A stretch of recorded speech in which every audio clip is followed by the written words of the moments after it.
નમસ્કાર તાલીમાર્થી બહેનો. શ્રી શિવશાસ્ત્રી અધ્યાપન મંદિર ધોળકા DLED 1 વર્ગ પ્રથમ વર્ષની અંદર આપ સર્વેનું સ્વાગત છે. ગયા તાસમાં આપણે કોર્સ 4B યુનિટ નંબર 1 જે છે એની અંદર આપણે ઇંગ્લિશના જે ઇંગ્લિશ લેંગ્વેજ છે એમાં ઓબ્જેક્ટિવ્સ વિશેની વાત, ગ્લોબલ લેંગ્વેજ, ઇન્ટરનેશનલ લેંગ્વેજ, 10 ટોપ 10 જે કન્ટ્રીઝ છે કે જેમાં અંગ્રેજી ભાષાનો કેટલા ટકા ઉપયોગ થાય છે, કેટલા ટકા પબ્લિક છે અંગ્રેજી ભાષાનો ઉપયોગ કરે છે, એના વિશેની આપણે સમજ પ્રાપ્ત કરી હતી. આજે આપણે આ જ યુનિટની અંદર ઇમ્પોર્ટન્સ ઓફ ઇંગ્લિશ લેંગ્વેજ 1.3.2 જે છે એના વિશેની સમજ મેળવીશું. અંગ્રેજી ભાષાનું મહત્ત્વ તમને મેં બ્લુપ્રિન્ટ જે સમજાવી એમાં ચોથો જે પ્રશ્ન છે નિબંધ પ્રકારનો પ્રશ્ન જે છે જે 5 ગુણનો પૂછાય છે એ માટે આ અગત્યનો પ્રશ્ન છે. આ યુનિટમાંથી જો લોંગ ક્વેશ્ચન પૂછવાનો હોય તો આ પ્રશ્ન છે એ પૂછી શકાય કે ઇમ્પોર્ટન્સ ઓફ ઇંગ્લિશ લેંગ્વેજ અંગ્રેજી ભાષાનું મહત્ત્વ જે છે એની explain the importance of English language અંગ્રેજી ભાષાનું મહત્ત્વ જે છે એની સમજ આપો, સમજૂતી આપો. એટલે આ યુનિટમાંથી લોંગ ક્વેશ્ચન જે છે એ આ અગત્યનો જે છે આપણે જોઈએ. તો English is the world language અંગ્રેજી ભાષા છે એ વૈશ્વિક ભાષા જે છે આખી દુનિયાની ભાષા છે. It helps us communicating freely all over the world અંગ્રેજી એ વિશ્વની ભાષા છે ને તે આપણને આખા વિશ્વમાં મુક્ત રીતે પ્રત્યાયન કરવામાં મદદ કરે છે. તમને એવું થશે વિદ્યાર્થીઓ કે અમારે જવાબમાં ઇંગ્લિશ સેન્ટેન્સ લખવાના ના, જેને યાદ રહેતા હોય અને ઇન્ટરેસ્ટ હોય ઇંગ્લિશમાં લખવાનું તો લખ, બાકી તમે ગુજરાતીમાં પણ લખી શકો છો. English is the language of trade and industry. In India, the industrialists use English to develop their business internationally. અંગ્રેજી એ વેપાર અને ઉદ્યોગની ભાષા છે. ભારતમાં ઉદ્યોગપતિઓ તેઓનો વેપાર આંતરરાષ્ટ્રીય સ્તરે વિકસાવવામાં અંગ્રેજીનો ઉપયોગ કરે છે. ઇંગ્લિશ લિટરેચર ઇઝ રીચ અંગ્રેજી સાહિત્ય ખૂબ જ સમૃદ્ધ છે. It is full of information and knowledge અને તે માહિતી તથા જ્ઞાનથી ભરપૂર છે. Journals and papers related to any subject are published in English, so good command of English helps us in enriching knowledge. કોઈપણ વિષય સંબંધિત જર્નલ્સ કે પેપર્સ જે છે અંગ્રેજીમાં પ્રકાશિત થાય છે અને આથી જ અંગ્રેજી ભાષા પર સારું પ્રભુત્વ આપણને જ્ઞાનમાં સમૃદ્ધિ લાવવામાં મદદ કરે છે. A learner who wants to get higher education in the fields like medical, technology, management, etc. needs good command of English. તમે બધા જાણો છો એન્જિનિયરિંગમાં જવું હોય, મેડિકલ છે, ટેકનોલોજી છે, મેનેજમેન્ટ અને એન્જિનિયરિંગ જેવા ક્ષેત્રમાં પણ ઉચ્ચ શિક્ષણ મેળવવા માંગતા અધ્યેતાએ અંગ્રેજી ભાષા પર સારું પ્રભુત્વની જરૂર પડે છે.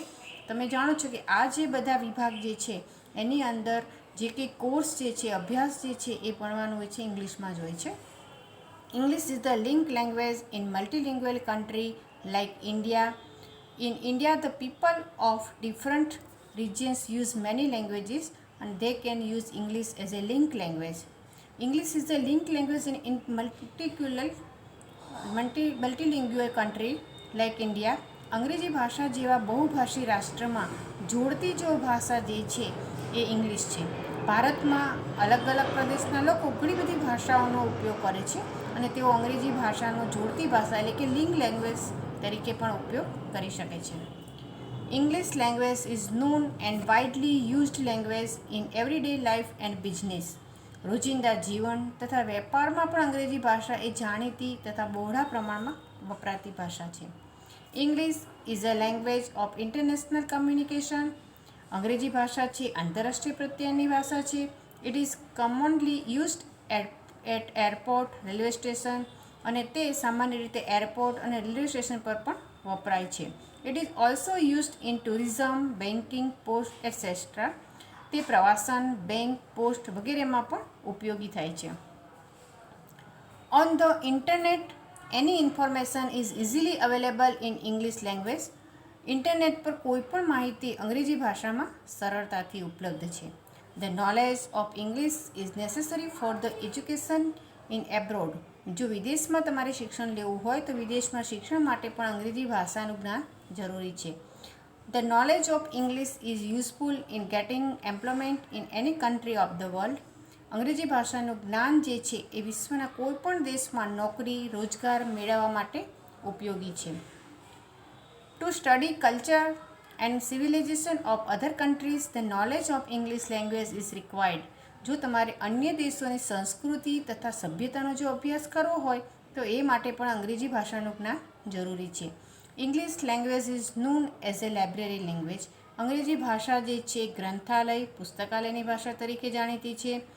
English is also a language of status and fashion. તમને બધાને ખબર છે કોઈકને પોતાની ઇમ્પ્રેશન બીજા ઉપર જે છે એમ જમાવવા માંગતા હોય, પર્સનાલિટી જે પોતાની ડેવલપ કરવા માંગતા હોય તો એ પોતે વ્યવહારની અંદર અંગ્રેજી ભાષા જે છે એનો ઉપયોગ કરતા હોય છે. એટલે અંગ્રેજી ભાષા એક ફેશન પણ છે. અંગ્રેજી ભાષા એ મોભાની તથા ફેશનની ભાષા છે. બીજા ઉપર તમારે તમારી છાપ ઉપસાવવી હોય, ઇમ્પ્રેસ કરવા હોય તો તમે અંગ્રેજી ભાષા છે એનો ઉપયોગ કરી શકો છો. The knowledge of English language creates good impression on others. અંગ્રેજી ભાષા એ મોભાની તથા ફેશનની ભાષા છે અને અંગ્રેજી ભાષાનું જ્ઞાન અન્ય પર સારી છાપ ઊભી કરે છે. Because it is an international language, English has its own importance. આંતરરાષ્ટ્રીય ભાષા હોવાને કારણે અંગ્રેજીને પોતાનું આગવું મહત્ત્વ છે. It has played a major role in globalization. અને વૈશ્વિકરણમાં અંગ્રેજી ભાષાએ અગત્યની ભૂમિકા ભજવે છે. તમને આ 15 મુદ્દા જે આપેલા છે અંગ્રેજી ભાષાનું મહત્ત્વ સમજાવતા, એટલે ખૂબ જ સરળ રીતે ઇંગ્લિશમાં પણ લખ્યા છે અને એનું ટ્રાન્સલેશન પણ આપેલું છે. તમે માત્ર ટ્રાન્સલેશન જે છે એનો જવાબ તૈયાર કરો તો પણ ચાલે. અંગ્રેજીના જે સેન્ટેન્સ જો આપણને સ્પેલિંગ જ કોન્ફિડન્સ હોય તો તમે લખી શકો છો.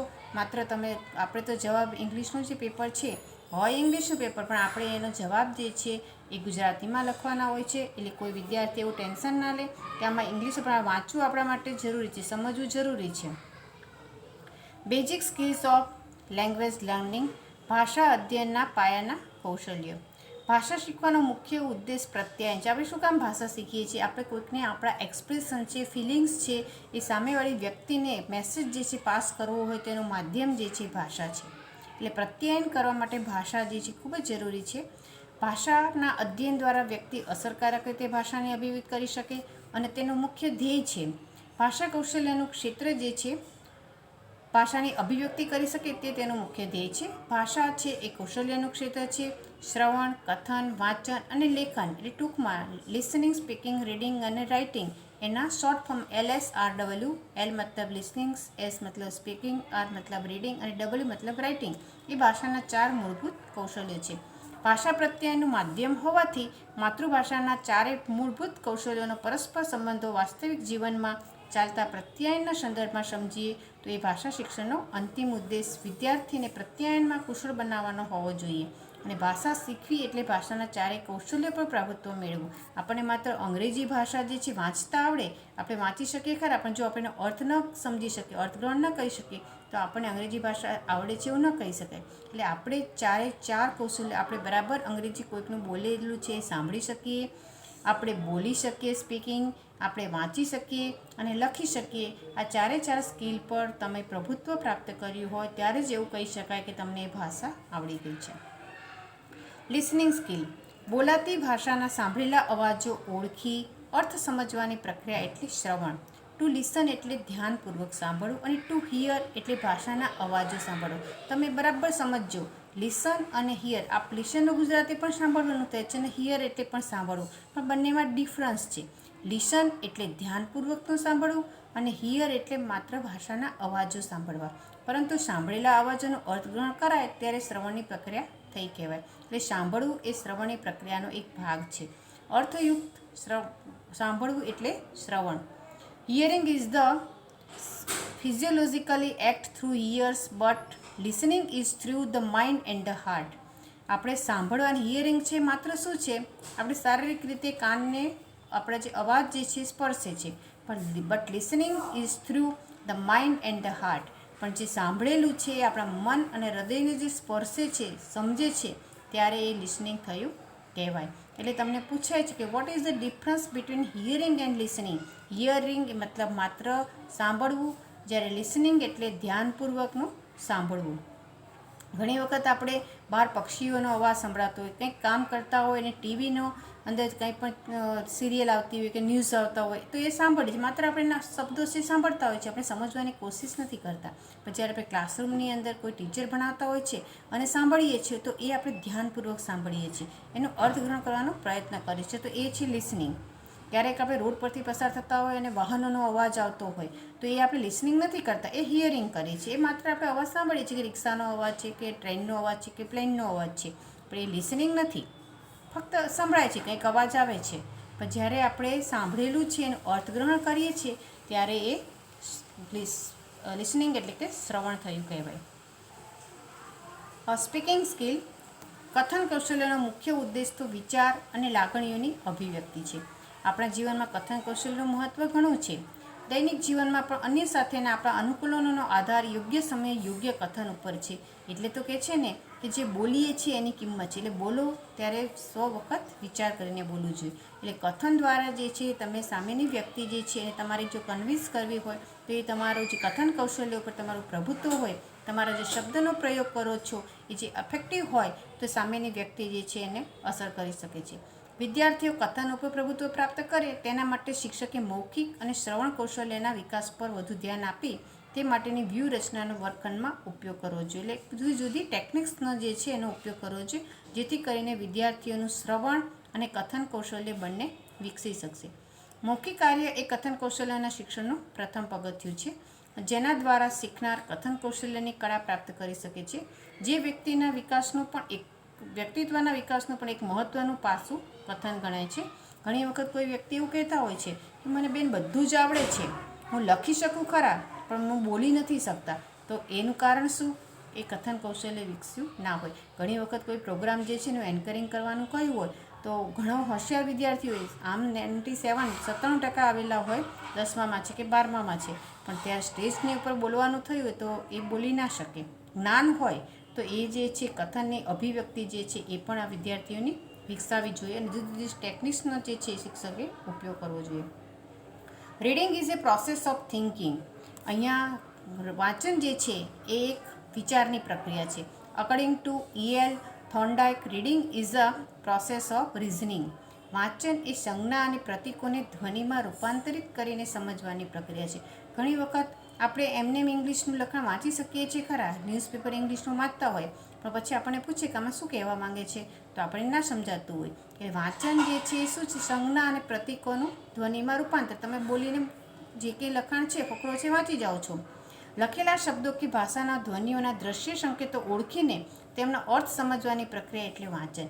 માત્ર તમારે એમનેમ જે છે વાંચો છો કોઈ પણ ટેક્સ્ટ કે કોઈ પણ પેરેગ્રાફ આપેલો છે તો એ આંખો દ્વારા એ ફિઝિકલ પ્રક્રિયા થાય છે. તમે શબ્દોને ઓળખો છો, બોલો છો, પણ જ્યારે તમે અર્થગ્રહણ કરો છો, સમજવાની પ્રક્રિયા કરો છો ત્યારે એ સાચું વાંચન થયું કહેવાય. વાંચન એ ભાષાનું અર્થગ્રહણાત્મક કૌશલ્ય એટલે કે રિસેપ્ટિવ સ્કિલ છે. ભાષાના દ્રશ્ય માધ્યમ દ્વારા પ્રગટતા વાક્યોને ઓળખીને પારખીને તેમને સાચા અર્થમાં ગ્રહણ કરવાના સંદર્ભમાં તે વાંચન સ્વીકારાત્મક કૌશલ્ય છે. લખનારે લખાણમાં મૂકેલા સંદર્ભનો આપણે અર્થ પામી લઈએ છીએ. અર્થઘટન દ્વારા લેખકે રજૂ કરેલા સંવાદ આપણે ફરીથી સર્જીએ છીએ. તે રીતે વાંચનનું કૌશલ્ય માત્ર સર્જનાત્મક ક્રિએટિવ સ્કિલ છે. વિદ્યાર્થીઓમાં આ કૌશલ્યનો વિકાસ થાય ત્યારે ભાષા અધ્યયનનું કાર્ય સંપૂર્ણ બને છે. ઘણી વખત કોઈક તમે લેખ વાંચતા હોય, કોઈ બુક વાંચતા હોય, જે સ્ટોરી બુક છે કે નોવેલ વાંચતા હોય, તો જો તમે એ સમજી શકો તો એ લેખક જે છે એને જે અભિવ્યક્તિ જે છે એ સમજી શકે વાંચક એ રીતની કરેલી છે. એટલે અર્થઘટન થાય ત્યારે જે વાંચનની પ્રક્રિયા જે છે એ સાચા અર્થમાં રિસેપ્ટિવ સ્કિલ જે છે એ થયું કહેવાય. અંગ્રેજી ભાષા જેવી આંતરરાષ્ટ્રીય ભાષા સાથે આપણા દેશનો ઐતિહાસિક નાતો છે અને આપણી શિક્ષણ વ્યવસ્થામાં અંગ્રેજી ભાષાને દ્વિતીય ભાષા તરીકે સમાવેશ છે. ત્યારે માત્ર માતૃભાષામાં જ નહીં પરંતુ અંગ્રેજી ભાષામાં પણ વાંચન ક્ષમતા કેળવાય અને તે અપેક્ષિત છે. દ્વિતીય ભાષાનું વાંચન કેવી રીતે શીખવું એ ખૂબ જ અગત્યની અને રસપ્રદ બાબત છે. અહીંયા 4 કૌશલ્યોનો ટૂંકમાં પરિચય આપ્યો છે: લિસનિંગ, સ્પીકિંગ, રીડિંગ અને રાઇટિંગ. ડિટેલમાં જે પાછળના તમારા જે બીજો, ત્રીજો અને ચોથો યુનિટ છે એની એ યુનિટની અંદર આ જે 4 યુનિટ જે છે એની તમને ડિટેલમાં છે સમજ આપેલી છે. અહીંયા માત્ર થોડીક કોન્સેપ્ટની વાત કરી છે. Writing skill. Writing makes an exact man. Francis Bacon. વ્યક્તિના વિચારોની લેખિત અભિવ્યક્તિ માટે લેખન કૌશલ્ય જે છે એ અનિવાર્ય બાબત છે. અત્યારની આપણી પરીક્ષાઓ તમે જુઓ તો એમાં લેખન કૌશલ્ય ઉપર વધારે ભાર મૂકેલો છે. તમને બોલતા ઘણું બધું સારું આવડતું હોય, તમારી અભિવ્યક્તિ સારી, પણ પેપરની અંદર તમે જો લખી શકતા ના હોય તો રિઝલ્ટ સારું ના આવે. અને જેના રિઝલ્ટ લેખિત પરીક્ષાના રિઝલ્ટ જે સર્ટિફિકેટ છે, માર્કશીટ છે, એને આધારે જ આપણે ક્યાંય પણ એડમિશન લેવું હોય તો લેતા હોય છે. ભાષાના ધ્વનિઓના દ્રશ્ય સંકેતો દ્વારા, ભાષાના દ્રશ્ય માધ્યમ દ્વારા વ્યક્તિના વિચારો અને લાગણીઓની અભિવ્યક્તિ એટલે લેખન.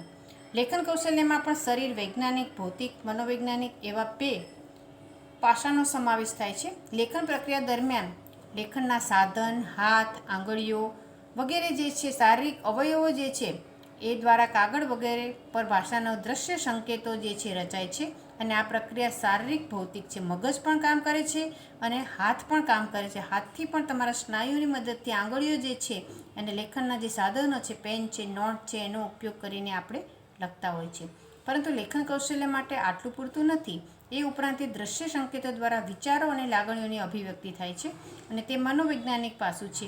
લેખન કૌશલ્ય માત્ર વાક્યોનું ઉત્પાદન નથી, પરંતુ લખનાર અને વાંચનાર વચ્ચેના સતત સંવાદન સર્જન કરવા માટે વાક્યનો ઉપયોગ થાય છે.